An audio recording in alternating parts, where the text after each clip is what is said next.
You ever have somebody say something to you that instantly makes you question yourself? Like one comment and you're suddenly spiraling. Maybe it's your partner who jokes about your body, or a friend that always needs to make you feel inferior to them, or even a parent who says things that sting, but they disguise it as just being honest, sweetie. Whatever it is, it makes you feel small. So let's talk about what to do when somebody makes you feel insecure and how to protect your peace without becoming cold or defensive. Because here is the truth. The goal isn't to be unaffected. It's to become unshakable. Okay, so before we talk about how to handle them, let's talk first about what's going on inside of you. When somebody says something that hits a nerve, I'm going to say this very gently, that nerve already existed. They didn't create your insecurity, they just touched it. It's kind of like a bruise. If you poke a healthy spot, no problem. But if somebody pokes where you're already hurting, even lightly, it hurts. That pain is telling you something about yourself. It's showing you areas that you still need to heal and where your self-worth is a little bit shaky. For example, if a friend's comment about your appearance ruins your day, maybe part of your worth is still tied to how you look and you're insecure about your body. If someone ignores you and you immediately spiral, maybe part of your worth is still tied to feeling chosen and not feeling worthy enough yourself. If you get criticized at work and you can't stop replaying it, maybe part of your worth is still tied to achievement, or you're questioning if you're good enough. None of that makes you weak. It just means you're human and your old wounds are asking for some attention. So next time when somebody triggers that feeling or makes you feel insecure, instead of thinking, "What's wrong with me?" and spiraling, try asking yourself, what part of me just felt small? That question alone and that introspection can start some healing right there. That self-awareness is critical to emotional intelligence. I can give an example from when I was a teenager. I was extremely insecure about my body. I was always picking myself apart, like everything. And so I had a classmate once randomly say to me, "Oh, all of the food you eat must go straight to your butt instead of your boobs." That wasn't nice. Of course, he was insinuating that I was flat-chested and that I had a big butt. And it was something that I was already insecure about. I hated the fact that I was pretty much flat-chested, and it was something that always made me feel less womanly as I was younger. And so him saying that, it didn't create this insecurity within me. I was already insecure about my body, and I remember being so upset. I couldn't stop thinking about it for like days. And if somebody were to say something like that to me today, I would not care, because I'd be like, okay, thanks for stating the obvious. Is this supposed to be a revelation? Like, oh my gosh, you're right, I don't have boobs. Because I'm not gonna let somebody shake me like that when I've become comfortable in my own skin. Now, let's talk about them, their part and the role that they play in this, because some people just love to project. When someone is insecure and maybe doesn't even love themselves that much, they might try to make others feel smaller in order to feel bigger, even if it's just temporarily. But guys, that's not power. That is pain in disguise. People who are truly confident and comfortable in themselves don't feel the need to tear others down. So when someone tries to make you feel insecure, remember this. Sometimes what they're saying has nothing to do with you. It's their reflection, not your reality. But let's be honest, even when you know it's all about them, that doesn't make it hurt any less. So this is where the emotional intelligence comes in, right? You acknowledge the pain without internalizing it. So you can say to yourself, that was mean, that hurt, but it doesn't define me. I don't have to accept that. That's how you keep your self-worth separate from someone else's projection. It keeps you from carrying their pain as your truth. Because like I said, yes, the person who is making a mean comment probably is carrying some pain with them. That doesn't give them a free pass or an excuse. You could say maybe they were having a bad day, maybe something's going on, or this or that. But somebody who is confident and comfortable with themselves, even if they're having a bad day, they're not going to go around treating others like that. So a lot of the times we make these assumptions about people who are saying these kind of mean comments to us that aren't okay, but really they're just hurting too. Okay, so now let's talk about what you don't do. You're not going to scream and rage. You don't go into full keyboard warrior mode. You don't rehearse comebacks in the shower for 3 days straight. Guilty.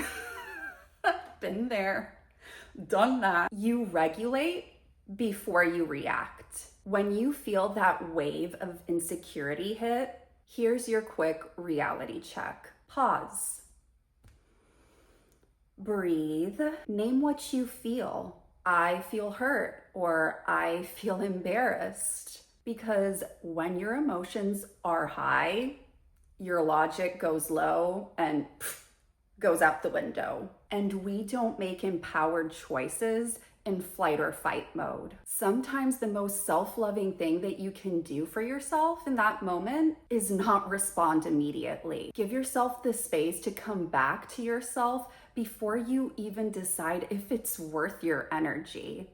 And let me tell you, a lot of times when somebody says something mean-spirited or they give you a backhanded compliment, they're looking to get a rise out of you. They want to get under your skin so that they can feel superior. And reacting and exploding is giving them exactly what they want. So for me, depending on the situation, I usually choose between 2 courses of action.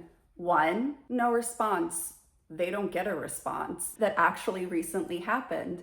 So I travel sometimes with Ben, my fiance, when he's going to conferences. And there's this guy that we know. I've met him several times. And several people have said that he likes to get under people's skin. But I hadn't really interacted with him a lot at these conferences, but Ben had introduced me to him. So we were traveling somewhere and he ends up joining us for dinner with several other people from the conference. And he chooses to sit down next to me and Ben. And the first thing that comes out of his mouth is, "Oh, Ben, you brought your side chick to dinner?" Excuse me. What? And in that moment, honestly, guys, I was just confused. A part of me actually thought, that's the best you could come up with to bother me? It doesn't even make sense. You've met me before. I just kind of sat there, looked at him, and then just picked up my phone and went on my phone and totally ignored him. And he dropped it. And Ben said something like, "What are you talking about, man? You've met her before." Something along those lines. So I decided I'm not gonna give him a reaction because I've already heard people say he likes getting under people's skin. So sometimes not saying anything and just ignoring the person is the best response. The second action that you can take that I've personally done before too is ask them, "What do you mean by that?" And not saying it in an angry way, but just with curiosity. What do you genuinely mean? And a lot of the times in my experience, that makes the person realize, like, what do I say to this? So sometimes they backtrack or they try to explain themselves and they make it sound worse. And in those instances, what can happen is, 1, you show that person that maybe it's not okay to make comments like that. Or 2, if they don't learn from it, at least they learn not to ever say anything like that to you again, because they know you'll question them. I have another example of this from my life. So A coworker of mine once came up to me at lunch and they saw me eating a salad. So they went, "Oh, no wonder you're so skinny." Huh?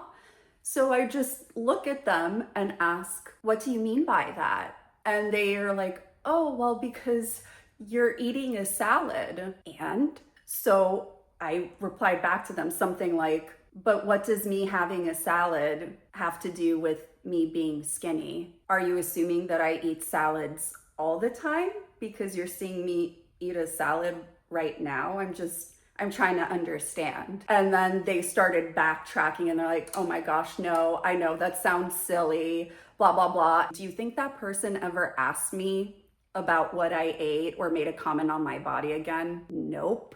And yeah, it was an awkward, uncomfortable situation, but I was like, no, like, you're gonna need to explain what you mean by that. And not trying to be rude, just trying to point out that this is not making any sense and show them that, hey, maybe you shouldn't make assumptions about people and their bodies. So the two choices are ignore, either walk away, don't say anything, remove yourself from the situation, or two, ask with curiosity, what do you mean by that? Those two always work for me.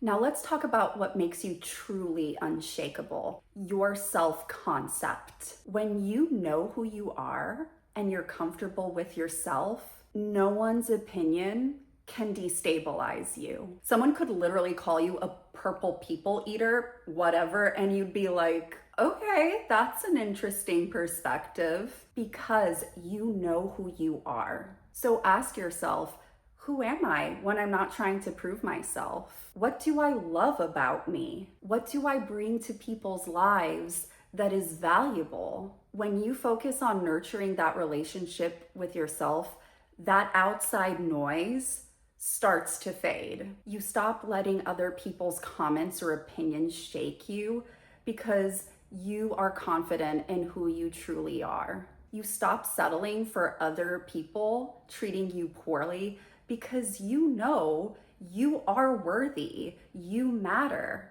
And that's what self-love actually looks like in practice. It's doing what's best for you, even when it's uncomfortable. And in the grand scheme of things, if you think about it, why do these other people's opinions or comments even matter? Is this somebody I look up to and respect and I aspire to be like? If not, then why the hell do I care?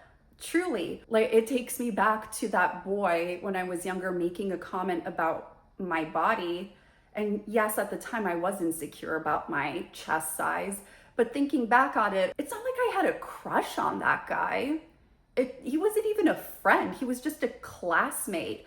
I don't even remember his name. So in the grand scheme of things, I let that one comment make me spiral and trigger that insecurity in me for a person who isn't even in my life anymore, who I knew for a tiny little fraction of my life and whose name I don't even remember. So remember that you are not going to be for everybody. Yes, there will be people out there that will try to shake you, that will try to trigger you, but you can always come back to yourself and choose, I'm not gonna accept that. I'm not gonna let that sway me because I know who I truly am. And now sometimes the solution isn't self-regulating or talking it out with the other person.